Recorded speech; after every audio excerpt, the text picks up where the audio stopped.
17 বছর যাবৎ যারা তত্ত্বাবধায়ক সরকারের অধীনে নির্বাচনের জন্য মাঠে ময়দানে লড়াই সংগ্রাম করেছেন, তারাও এখন আগামী নির্বাচনে তত্ত্বাবধায়ক সরকারের অধীনে নির্বাচন হোক সেটা চান না। কেন চান না, এই নিয়ে বাংলাদেশের মানুষের কাছে এখন নতুন প্রশ্নের জন্ম দিয়েছে। আমরা এই প্রশ্নের উত্তর খুঁজে বেড়াবো আজকের আলোচনায়। বিগত 54 বছরে যে সমস্ত নির্বাচনগুলো হয়েছে, প্রত্যেকটি নির্বাচন কোনো না কোনো ভাবে একটা না একটা সরকারের অধীনে হয়েছে, হয় নির্বাচিত সরকারের অধীনে, না হয় কেয়ারটেকারের অধীনে। এখন কেয়ারটেকার সরকারের অধীনে যে নির্বাচন সর্বশেষ, সেটা 2008 সাল হলেও তৎকালীন যে সরকার ক্ষমতায় এসেছে এই নির্বাচনের মধ্য দিয়ে, সেই সরকার 2011 সালে মে মাসে সংসদের সংখ্যাগরিষ্ঠতার ভিত্তিতে আদালতে দাবি তুলেন যে এই সরকার ব্যবস্থার তারা সংশোধনী চান, এবং সেই সংশোধনী যে রায়, সেই রায়ে তত্ত্বাবধায়ক সরকার বিলুপ্তি হয় এবং সেই বিলুপ্তিতে কারণ দর্শানো দেখা হয় এটি অসাংবিধানিক এবং এই সরকারগুলো 111 সরকারগুলো মতো সরকারের জন্ম দেয়।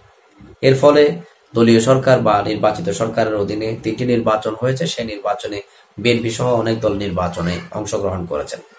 তারপরেও কিন্তু 2024 সালে 5 আগস্টের পর ইউনূস সরকারের উত্থানের মধ্য দিয়ে এই বিষয়টিকে আবার আদালতে তোলা হয় এবং তত্ত্বাবধায়ক সরকারের পুনর্বহাল করার জন্য আদালতে দাবি তোলা হয়, যেটা রায় হয়েছে এটাকে পুনর্বহাল করেছে। তাহলে বর্তমানে তারা কেন এই তত্ত্বাবধায়ক সরকারের অধীনে নির্বাচন চান না? ব্যাপারটা যদি দেখেন, মানে তাল গাছ আমার, বাংলাদেশে একটা শব্দ আছে, বিচার যেদিকেই হোক তাল গাছ আমার লাগবে। তো যখন তাল গাছ আপনার নিজের ভাগে পড়বে, এটা আপনি এনশিওর হবেন, তখন কিন্তু তত্ত্বাবধায়ক সরকারের অধীনে হলো নাকি দলীয় সরকারের অধীনে হলো নাকি নির্বাচিত সরকারের অধীনে হলো নাকি আর্মির প্রশাসনের অধীনে হলো, এটা আপনার দেখার প্রয়োজনীয়তা আপনি অনুভব করবেন না, বা এটা দেখারও প্রয়োজন বলে কেউ মনে করে না। যাই হোক, এই বিষয়টা কেন বলছি, বর্তমান যে সরকার অন্তর্বর্তীকালীন সরকার, সেটা আওয়ামী লীগ সরকারের পতনের মধ্য দিয়ে উত্থান হয়েছে এবং বাংলাদেশের যে নির্বাচন, আগামী নির্বাচন সরকারের পক্ষ থেকে স্পষ্ট করেছে আওয়ামী লীগ কোনোভাবে এখানে অংশগ্রহণ করতে পারবে না। দ্যাট মিনস এটা প্রতীয়মান যে আওয়ামী লীগের বিষয়ে বা 14 দলের বিষয়ে এই সরকারের অবস্থান পুরোপুরি 180 ডিগ্রি। সেই জায়গা থেকে জামাত ইসলাম, বিএনপি এবং সমমনার দল আন্দোলনের স্টেক হোল্ডারদের মনোভূত সরকার হিসাবে এটি আগামী যে নির্বাচন, সেই নির্বাচনে তত্ত্বাবধায়ক সরকার না আসলেও কিচ্ছু যায় আসে না। যার ফলে তারা তত্ত্বাবধায়ক সরকার নিয়ে এতদিন যে আন্দোলন করেছেন, সেই আন্দোলন আগামী নির্বাচনে তারা দেখাতে চান না।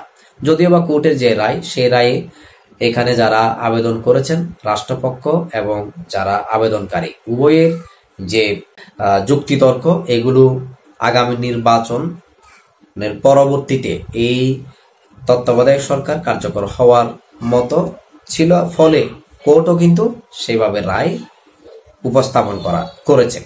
যাই হোক, এখন কোর্ট যে রায় দিয়েছে, সেই রায়ের মাধ্যমে আগামী যে নির্বাচন, সেই নির্বাচন তত্ত্বাবধায়ক সরকারের অধীনে হচ্ছে না। তার কারণ হচ্ছে রাজনৈতিক দলগুলো এখানে তাদের যে নির্বাচনের একটা নিরপেক্ষতা বা স্বচ্ছতার ব্যাপার, সেগুলোকে তারা শঙ্কায় নিচ্ছে না। বরঞ্চ জামায়াত ইসলামের একটা বিষয় আমরা দেখেছি যে সমঝোতার ভিত্তিতে তারা নির্বাচনে অংশগ্রহণ করবে, এমন একটা পত্রিকায় খবর এসেছে। তাহলে এখানে সমঝোতার বিষয় যেহেতু চলে এসেছে, সেখানে কেয়ারটেকার আসলো নাকি অন্তর্বর্তীকালীন সরকার আসলো সেটা বিষয় নয়। বিষয়টা হচ্ছে আগামী যে নির্বাচন, সেই নির্বাচনে ক্ষমতার ভাগাভাগির যে ব্যাপারটা, কে কতটুকু নিচ্ছে, অর্থাৎ কে সরকার হচ্ছে, কে বিরোধী দল হচ্ছে, এবং সরকার বা বিরোধী দল যাই হোক না কেন, নিজেদের মতো করে একটা বলয় থাকছে। তো যাই হোক, এই ব্যাপারগুলো বলার একমাত্র কারণ হচ্ছে বাংলাদেশের নাগরিক এই বিষয়গুলো নিয়ে বিভিন্ন নির্বাচন আসলে বিভিন্ন কিছুতে সাফারার হয়। আসলে প্রকৃতপক্ষে এই যে তত্ত্বাবধায়ক সরকার বা নির্বাচিত সরকারের অধীনে নির্বাচন প্রক্রিয়া, এখানে যে ব্যাপারগুলো দেখা হয় বা এই ব্যাপারগুলোকে বিভিন্ন দল বিভিন্ন সময় বিভিন্ন কিছুতে, কেউ তত্ত্বাবধায়ক সরকারকে পারফেক্ট মনে করে, কেউ নির্বাচিত সরকারের অধীনে নির্বাচনকে পারফেক্ট মনে করে।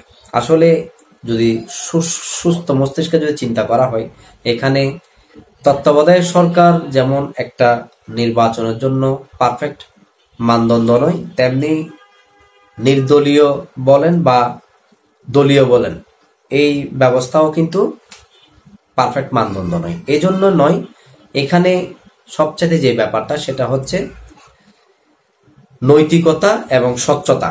যতক্ষণ না পর্যন্ত অ্যাক্টিভ হবে না নির্বাচনী উপাদানগুলোতে, ততক্ষণ পর্যন্ত আপনি তত্ত্বাবধায়ক সরকারের অধীনে নির্বাচন দেন, নির্বাচিত সরকারের অধীনে নির্বাচন দেন, ফলপ্রসূ সবকিছু ওই দেখবেন যারা বিজয়ী হবে তারা স্বাগত জানাবে, আর যারা বিজয়ী হবে না তারা বলবে কারচুপি হয়েছে।